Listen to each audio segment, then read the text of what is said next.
final do dia já, é o final do encontro.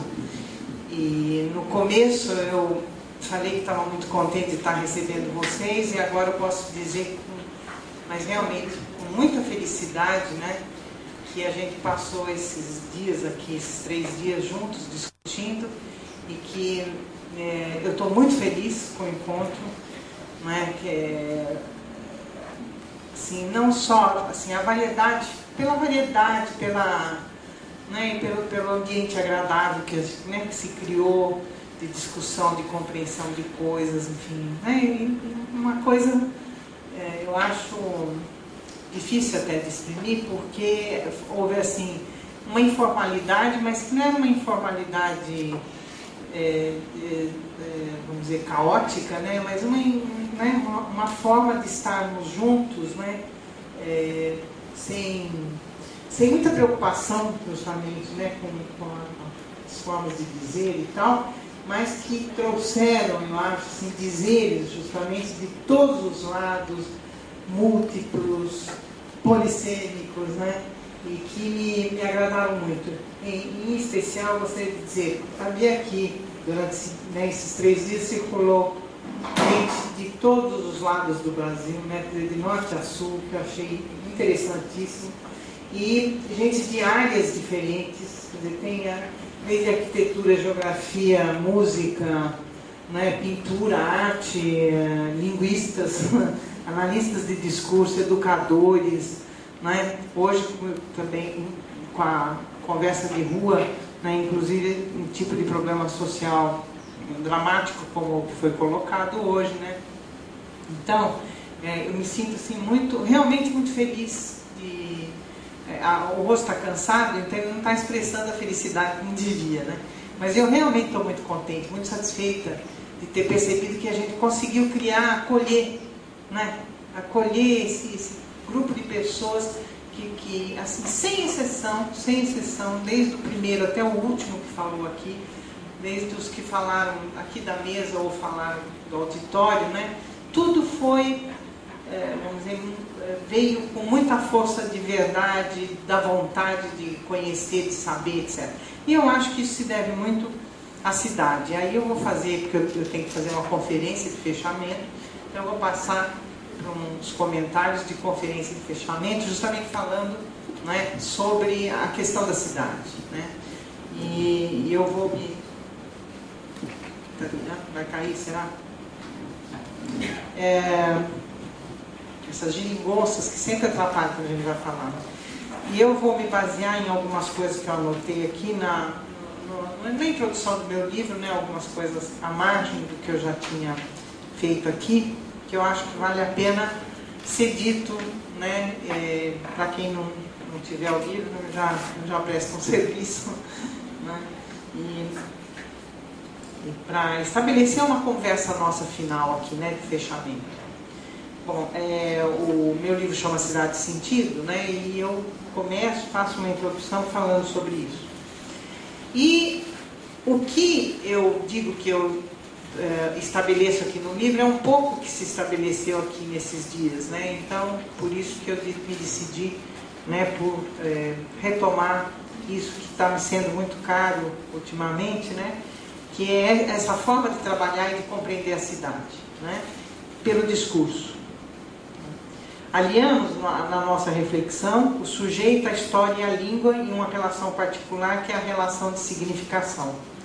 Como significa a cidade? Que forma significante é constituída na articulação que faz funcionar os sujeitos e os sentidos em um espaço determinado, que é o espaço urbano?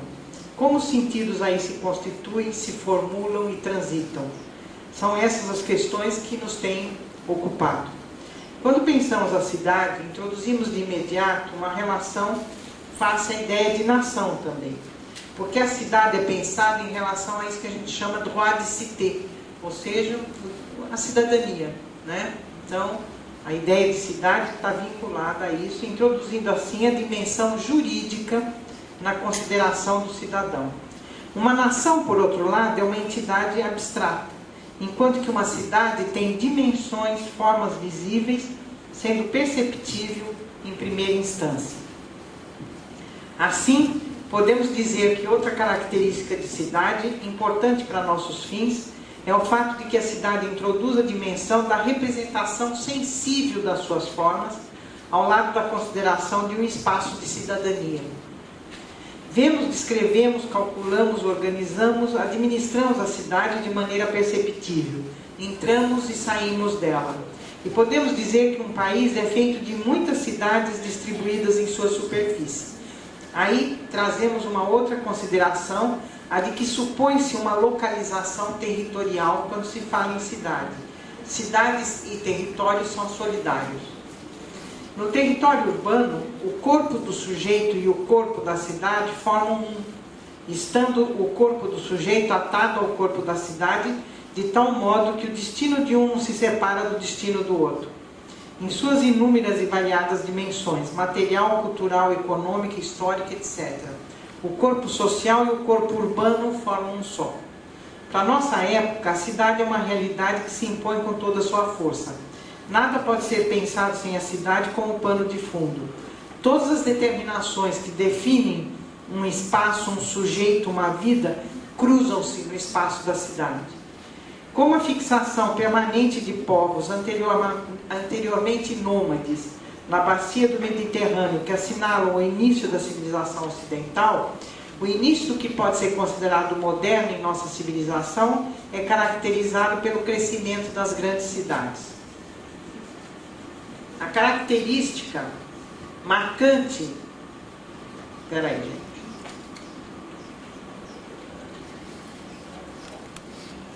A característica marcante do modo de vida, isso aqui é uma citação, é do Goethe. A característica marcante do modo de vida do homem na Idade Moderna é a sua concentração em agregados gigantescos em torno dos quais está aglomerado um número menor de centros e de onde irradiam as ideias e as práticas que se chamamos de civilização. Localidade, aglomeração, concentração, eis algumas características que veremos sempre presentes quando falamos de cidade. E aqui parece também a noção de civilização. Pensando-se em termos mais sociológicos, como em Weber, a cidade aparece como um dos resultados e ao mesmo tempo como um pressuposto do desenvolvimento capitalista. Nesse sentido, a cidade deixa de ter capacidade de auto-explicar-se. E segundo o Orlando Velho, rompe-se, nega-se e não mais pode ser captada e estudada como uma totalidade. Ainda em Weber, vemos que não podemos prescindir de pensar a cidade em termos de conceitos como de política econômica, de zona urbana, de autoridade urbana, aliando-se esses conceitos econômicos, mercado, a conceitos políticos. A cidade se apresenta em algum lugar como um aglomerado de instituições políticas e administrativas especiais. Acresce-se a necessidade de juntarem-se as noções de cidadania e de comunidade urbana. São muitas as formas de se procurar definir o que é cidade. Pela quantidade de pessoas, pelo tipo de atividade do agrupamento, etc. No entanto, a definição mais adequada parece ser a que menos impõe características. Uma cidade pode ser definida como um núcleo relativamente grande, denso e permanente de indivíduos socialmente heterogêneos. Chama a atenção para a ideia de que são indivíduos socialmente heterogêneos. Assim como a cidade não deve ser definida apenas pelo que tem em comum com outras, mas em suas variações, como uma cidade industrial, uma cidade comercial, pesqueira, universitária, etc. O que ressalta é que na definição aparece sempre a ideia de determinada forma de associação humana, e que ela se marca por um modo distinto da vida dos agrupamentos humanos. Daí a ideia dos modos de vida, né, que a gente... vamos dizer, acentuou aqui, né, no começo das nossas discussões. Observar a cidade é procurar compreender as alterações que se dão na natureza humana e na ordem social. Daí um dos motivos que levam ao interesse em se estudar a cidade. A meu ver, né, essa é uma das coisas para mim, né, olhar a cidade e ver o movimento da cidade, não é pensar fundamente a natureza humana, né, e esses movimentos. Outra razão é, sem dúvida, a riqueza que se mostra na relação do indivíduo com os outros indivíduos e com tudo que constitui a cidade. Heterogeneidade mais padronização. Subordinação a exigências da comunidade maior na medida em que faz parte de movimentos coletivos, mas ao mesmo tempo dispersão e, além disso, individualidade. Temos então a mobilidade do indivíduo no campo de um grande número de indivíduos diferentes concentrados em um mesmo espaço. Instabilidade, insegurança. O indivíduo é membro de grupos bastante divergentes, tangenciais. Do outro lado da produção em massa, nos encontramos com a padronização de processos e produtos. Individualidade e padronização são polos constantes na caracterização da vida urbana, dos quais resulta uma enorme mobilidade de desenhos de relações, formas de vida, movimentos e iniciativas. Se tudo é assim tão variado, no entanto, há uma relação entre teoria e pesquisa que permite organizar o campo de estudos da cidade. Uma proposta é de Worth, de 1979, fazendo entrecruzar-se número, densidade do agrupamento e grau de heterogeneidade da população. Essa é uma proposta entre muitas. Só citamos para dar um exemplo de como podemos procurar ver mais claro nessa imensa questão que é da cidade e seus modos de vida. Podemos ainda, segundo esse autor, pensar o urbanismo como um modo de vida característico, abordando-o a partir de 3 características, como uma estrutura física, e aí a gente pensa a população, a tecnologia, a ordem ecológica. Eu estou tentando fazer isso por causa dessa variedade toda com a qual nós lidamos nesses 3 dias, né? São muitas coisas. Então, alguns ganchos, talvez, né, deixar apontados, né, para a gente poder se situar um pouco em relação a essa massa, né, de coisas que nos vem quando a gente trabalha com cidade, que é inevitável, né? Que trabalhar com cidade é trabalhar com essa multiplicidade mesmo, né? Não tem outro jeito.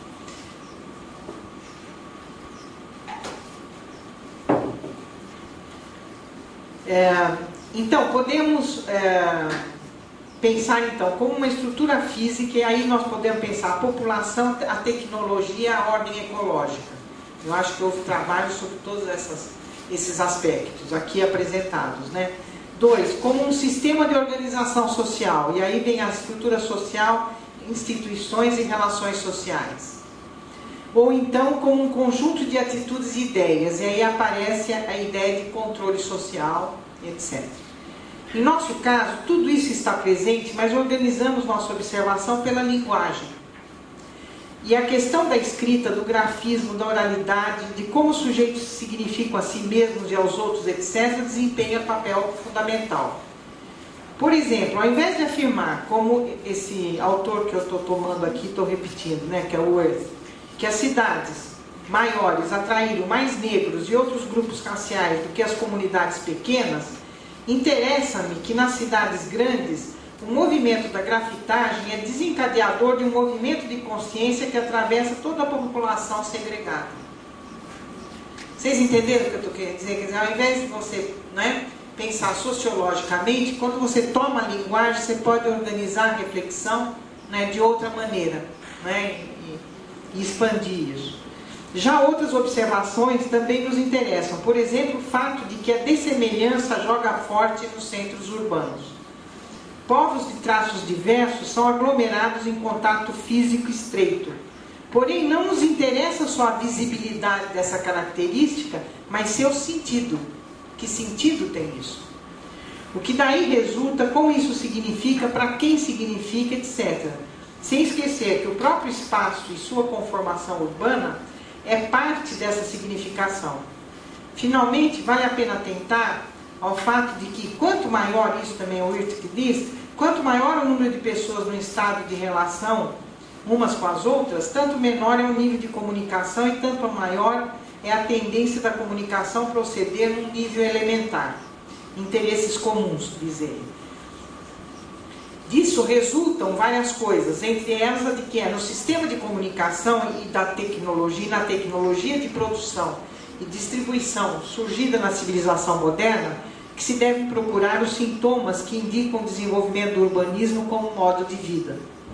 Em nosso trabalho, damos largo espaço à observação do que aqui está contemplado como comunicação e como tecnologia, nisso que diz o Worth, né? Através do modo de funcionamento do discurso da e na cidade, podemos compreender tanto a constituição do sujeito urbano, com seus modos de manifestação, e a maneira com que vive, resiste, transforma e rompe com novas formas de sociabilidade e de, entre aspas, comunicação, conceito que preferimos abandonar a favor do de discurso, já que a linguagem serve para comunicar e para não comunicar na perspectiva discursiva em que nos situamos, segundo Michel Pechet. Voltando à questão do sujeito, acompanhamos o sujeito que se individualiza em seus modos, que se identifica e se produz, ou produz sentidos, que são, afinal, o que vai significar a cidade com todas as consequências que isso acarreta. É, pois, na base de como se produzem os sentidos, seja da violência, ou da sociabilidade, ou do trabalho, da cultura, etc., e os sujeitos que trabalhamos, o que nos permite ter uma visão privilegiada do que é cidade. E nem é necessário dizer, pensando o alcance dessa reflexão, que embora seja a cidade o lugar da nossa observação, esta não se reduz só à cidade e tem sentidos que vão muito além, tocando a sociedade, a história e a cultura. São esses os domínios em que nos servimos da linguagem para navegar, sempre atando materialmente o sujeito à história, à sociedade e à língua. O que nos leva a compreender a construção significativa da cidade enquanto lugar não vazio, mas em que sujeitos vivem em quantidade e em concentração e divergência. A esse respeito, relativamente à história da urbanização do Brasil, isso aqui é só uma tomadinha rápida de uma questão histórica que eu acho interessante. Então, relativamente à história da urbanização do Brasil, merece atenção o fato de que, na aurora republicana, a nossa figura de cidade se caracteriza pelo tumulto e pelo desleixo. É o que diz o Paulo Marins, em 1998. Comum às populações em movimento instável depois da abolição da escravatura e com os movimentos de migrações e imigrações. O quadro difuso e instável das cidades brasileiras, já naturalmente hipertensionado pela escravidão, isso para mim não é naturalmente, né? Naturalmente hipertensionado pela escravidão, e seus processos de exclusão social tendeu a se agravar com a abolição e com a instauração de princípios democráticos. Surgia então a figura aterradora da massa de cidadãos, e é isso que é interessante, porque eu comecei falando da crítica à palavra povo tal como ela é definida, e é gozado que numa das definições justamente, né, eu procurei redefinir essa palavra pensando no comum, etc., mas o que se evita, eu acho assim, criteriosamente, né, nas definições de povo, é deixar que, vamos dizer, é liberar essa palavra, a ideia de massa e do descontrole que pode vir a partir daí. Então, há sempre essa ideia de uma domesticação dessa noção, né? Assim, também, né, a figura dessa horda de cidadãos, não é? Também é evitada milimetricamente, né? Porque você quer a ordem, não é? A ordem abstrata, né, em que você individualiza e organiza sujeitos, vamos dizer, de uma maneira absolutamente confortável para o poder, né? E se evita essa ideia de massa de cidadãos pobre, perigosa, viciosa, a qual a energia da multidão de casas térreas, de estalagens e cortiços, de casas de cômodos, de palafitas e mocambos, que era a vastidão da paisagem das cidades herdadas do Império. Acusadas de atrasadas, inferiores e pestilentas, essas populações seriam perseguidas na ocupação que faziam das ruas, mas, sobretudo, seriam fustigadas em suas habitações. Isso é ainda uma citação do Marins, agora terminou. Mais tarde, iniciativas de organização desse estado de coisas são implementadas, visando a harmonização estendida à dimensão pública dos cidadãos, pública dos padrões, da privacidade estável. Já no começo do século XX, procura-se civilizar o país, modernizá-lo nos padrões do hemisfério norte, que já nos anos de 1800 já havia sido objeto de amplos programas de reformas urbanas, com sua necessidade de aeração, circulação, lazer, monumentalidade e controle sociopolítico.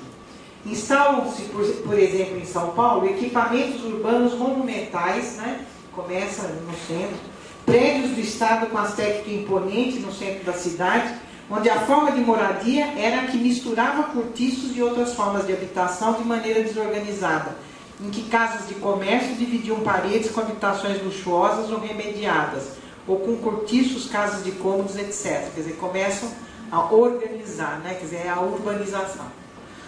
Com essa iniciativa e a instalação dos prédios do Estado, as populações dos cortiços deixam o lugar e dirigem-se aos prédios dos arredores. Ao mesmo tempo, abrem-se novos espaços como a Avenida Paulista. Em suas cercanias, projetam-se os jardins onde os habitantes são de um padrão mais alto. Hoje, né, este não é o desenho. Nós voltamos, então, né, agora, se prestarmos atenção ao que está acontecendo na atualidade, nós vamos ver que são novos desenhos que vão se produzindo, né, num movimento, vamos dizer, mas eu diria não equivalente no sentido de igual, mas, né, que tem que ver com a maneira como as cidades vão sendo organizadas. Não vamos nos estender nessa história. Vale a lembrança para que não esqueçamos que há um complexo processo de urbanização em que populações, a economia, a arquitetura e os projetos se trabalham expressivamente. O aparente espontaneísmo com que se apresenta a instabilidade, a divergência, os conflitos, não significa que não hajam ações sendo tomadas na direção de dar uma forma ao urbano.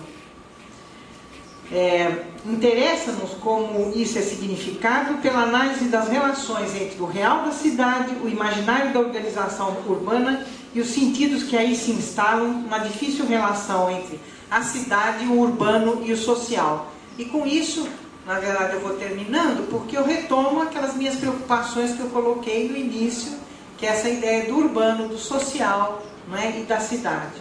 Né? E aí, né, eu acho que é disso, na verdade, que nesses 3 dias, lógico que isso é reduzindo muito a uma certa perspectiva, e foi disso tudo que nós tratamos nesses dias que nós estivemos aqui, né, juntos, quer dizer, de toda essa variedade, vamos dizer, né, de coisas que quando a gente fala em cidade vem à tona imediatamente, né? Quer dizer, vem o aspecto educação, mas vem o aspecto linguagem, vem o aspecto economia, vem o aspecto história, vem o aspecto música, vem o aspecto arte, vem o aspecto civilização, etc.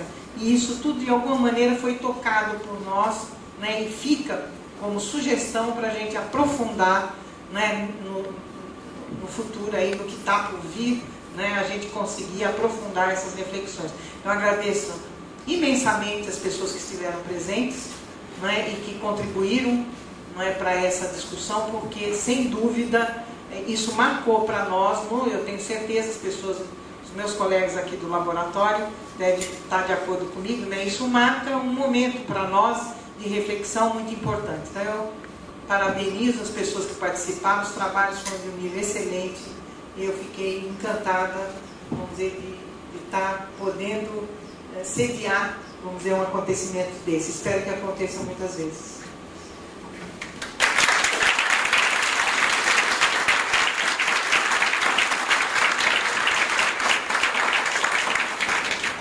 Bom, você quer fazer uma observação?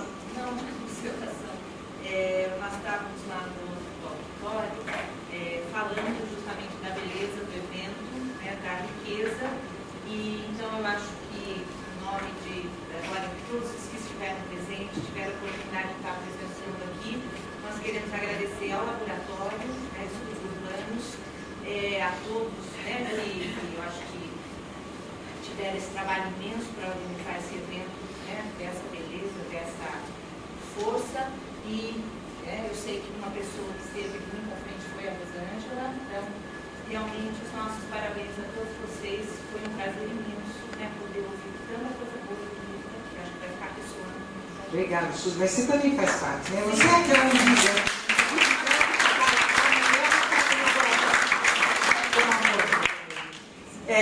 Eu queria, então, fazer minhas palavras da Suzy, e, na verdade, é isso. Olha, ali atrás, né, estão os nossos companheiros de trabalho, né, que são os funcionários, mas que... E,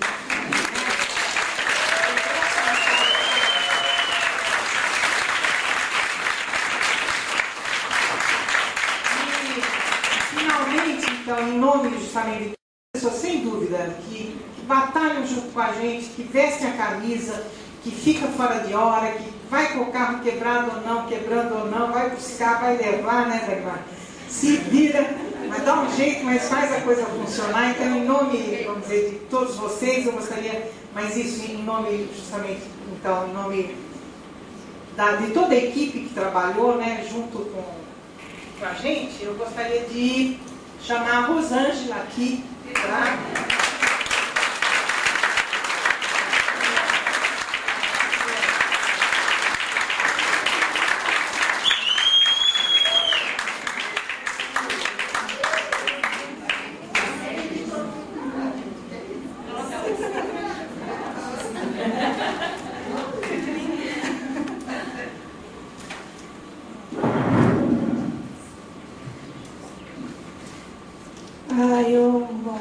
Bom, não tenho muito o que dizer mais, né? É muito bonito mesmo tudo. E Nina, muito obrigada. E é para vocês também, né? Não teria tido encontro se vocês não tivessem acolhido, né? A proposta, né? O desafio, uma coisa muito heterogênea, né? Então, eu só tenho a agradecer. Eu queria, nomeadamente, né? Novamente, agradecer a todos os laboratórios, aos funcionários, indistintamente, né? Sem vocês não teria acontecido mesmo nada.